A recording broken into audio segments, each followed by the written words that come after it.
आप देख रहे हैं लाइव इंडिया हर पल। नमस्कार, आप देख रहे हैं लाइव इंडिया हर पल। मैं हूं आपके साथ रेखा मिश्रा। बात करेंगे जनरल धीरज सेठ की, जो कि नए आर्मी चीफ बने हैं। और जनरल धीरज सेठ की अगर हम बात करें तो उन्हें नया आर्मी चीफ बनाया गया है, लेकिन निवर्तमान सेना प्रमुख जनरल उपेंद्र द्विवेदी ने भारतीय सेना में 4 दशकों से अधिक की सेवा को अपने जीवन का सबसे बड़ा सौभाग्य बताया और सेना प्रमुख का पदभार जनरल धीरज सेठ को सौंप दिया। जनरल द्विवेदी ने सैनिकों, पूर्व सैनिकों, उनके परिवारों और देश के नागरिकों को उनके अटूट समर्थन के लिए आभार व्यक्त किया। उन्होंने राजधानी में राष्ट्रीय युद्ध स्मारक पर पुष्पांजलि अर्पित की। विदाई समारोह के दौरान जनरल द्विवेदी ने कहा, सेना प्रमुख के रूप में अपना कार्यकाल समाप्त करते हुए मैं विनम्रता, कृतज्ञता, गर्व और संतोष की गहरी भावनाओं से भरा हुआ हूं। सैनिक विद्यालय से लेकर इस क्षण तक का सफर अविस्मरणीय रहा है। भारतीय सेना में 4 दशकों से अधिक की सेवा मेरे जीवन का सबसे बड़ा सौभाग्य रहा है। भारतीय सेना को किसी एक व्यक्ति से नहीं, बल्कि अपने सैनिकों, कमांडरों, पूर्व सैनिकों, परिवारों और देश के नागरिकों के अटूट विश्वास से शक्ति मिलती है। मैं भारतीय सेना के प्रत्येक सैनिक को श्रद्धांजलि अर्पित करता हूं, जिनमें वे भी शामिल हैं जिन्होंने कर्तव्य की राह में सर्वोच्च बलिदान दिया।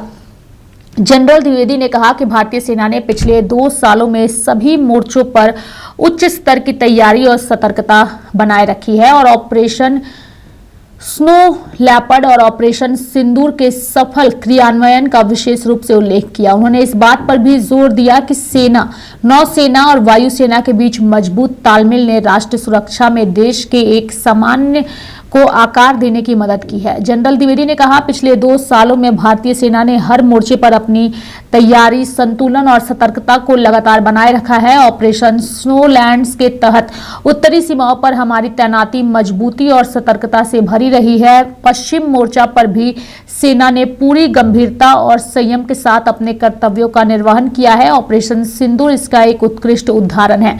तीनों सेनाओं के बीच तालमेल और मजबूत हुआ है। यानी कि जनरल द्विवेदी ने कहा कि राष्ट्रीय सुरक्षा से जुड़े सभी मामलों में भारतीय सेना ने स्पष्ट उद्देश्यों, अनुशासन और जिम्मेदारी की भावना के साथ अपने कार्यों को अंजाम दिया है, जिससे नए सामान्य की परिभाषा को प्रभावी ढंग से आकार दिया गया है। इस दौरान तीनों सेनाओं के बीच तालमेल और मजबूत हुआ है। सेना, नौसेना और वायुसेना ने एक साझा दृष्टिकोण, आपसी विश्वास और बेहतर समन्वय के साथ मिलकर काम किया है। भविष्य का युद्ध अधिकाधिक संयुक्त, एकीकृत और युद्ध क्षेत्र उन्मुख होगा। इसलिए हमारी दिशा स्पष्ट है, एक साथ देखना, एक साथ निर्णय लेना और एक साथ कार्य करना। जय हिंद। आज जब मेरा chief of the army staff पद का उत्तरदायित्व पूर्ण हो रहा है, तो मेरे मन में गहन आभार, कृतज्ञता, गर्व और संतोष की भावना है। सैनिक स्कूल से लेकर अब तक का सफर अविस्मरणीय रहा है। 4 दशक से अधिक समय भारतीय सेना में सेवारत रहना मेरे जीवन का सबसे बड़ा सौभाग्य रहा है। भारतीय सेना किसी एक व्यक्ति विशेष से नहीं, बल्कि अपने सैनिकों, कमांडरों, पूर्व सैनिकों, परिवारजनों और देशवासियों के अटूट विश्वास से शक्ति प्राप्त करती है। सर्वप्रथम मैं भारतीय सेना के हर सैनिक शामिल वीर गति प्राप्त बलिदानियों को नमन करता हूं। हमारा अटल सैनिक पहाड़ों, रेगिस्तानों, ग्लेशियरों, जंगलों और दुर्गम सीमाओं पर हर परिस्थिति में देश की सुरक्षा के लिए डटा रहता है। किसी भी कमांडर की असली शक्ति वही सैनिक होता है। उसकी निष्ठा, साहस, अनुशासन ही भारतीय सेना की पहचान है। भारतीय सेना के जांबाज सैनिकों ने काउंटर टेररिज्म ऑपरेशंस में भी अहम भूमिका निभाई है। यूएन डिप्लॉयमेंट और प्राकृतिक आपदा सहायता में अपने उत्कृष्ट कार्यों से समूचे विश्व में भारतवर्ष का परचम लहराया है, चाहे वह कांगो के घने जंगल हो या वेनेजुएला की भूकंपग्रस्त भूमि। इन 2 वर्षों में भारतीय सेना ने प्रगतिशील तरीके से हर मोर्चे पर अपनी तैयारी, संतुलन और सजगता बनाए रखी। उत्तरी सीमाओं पर ऑपरेशन स्नो लेपर्ड के तहत हमारी तैनाती मजबूती और सतर्कता से रही है। पश्चिमी मोर्चे पर भी सेना ने अपने दायित्वों का निर्वहन पूरी गंभीरता और संयम के साथ किया है। ऑपरेशन सिंदूर इसका ज्वलंत उदाहरण है। देश की सुरक्षा से जुड़े हर विषय पर भारतीय सेना ने स्पष्ट उद्देश्य, अनुशासन और जिम्मेदारी के साथ हर कार्य संपन्न किए हैं और न्यू नॉर्मल की परिभाषा को प्रारूप दिया है। इस दौरान तीनों सेनाओं के बीच तालमेल और भी मजबूत हुआ है।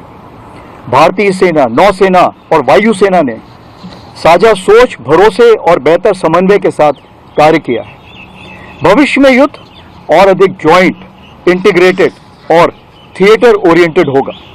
इसलिए हमारी दिशा स्पष्ट है, साथ देखना, साथ निर्णय लेना और साथ कार्रवाई करना। हार्दिक आभार प्रकट करता हूं। आज मैं ये जिम्मेदारी जनरल धीरज सेठ को सौंप रहा हूं। वे एक अनुभवी सैनिक और सक्षम नेतृत्व करता है। मुझे पूर्ण विश्वास है कि उनके नेतृत्व में भारतीय सेना अपनी गौरवशाली परंपराओं, प्रोफेशनलिज्म और संकल्प के साथ और भी बुलंदियों को छुएगी। आज जब मैं दायित्व सौंप रहा हूं तो भारतीय सेना के भविष्य को लेकर मेरा पूर्ण विश्वास है कि हमारी सेना अपनी परंपराओं से जुड़ी रहेगी, वर्तमान चुनौतियों के प्रति सजग रहेगी और भविष्य में आने वाली हर परिस्थिति के लिए निरंतर तैयार रहेगी। इसी विषय को उजागर करने के लिए भारतीय सेना ने स्ट्रेटेजिक सिक्योरिटी गाइडलाइंस 2047 प्रकाशित की है। इस दस्तावेज के प्रेरणा स्रोत हैं विकसित भारत विजन 2047 और आर्म फोर्सेस विजन 2047। अंत में मैं हर सैनिक, हर पूर्व सैनिक, हर परिवार और भारत के प्रत्येक नागरिक के दृढ़ विश्वास और पूर्ण सहयोग के लिए जीवन पर्यंत कृतज्ञ रहूंगा और मैं आप सभी के सुख, समृद्धि और मंगल की कामना करता हूं और आगे भी करता रहूंगा। धन्यवाद। जय हिंद। तो मेरे साथ फिलहाल अभी के लिए इस खबर में इतना ही। आप देखते रहिए लाइव इंडिया हर पल। नमस्कार।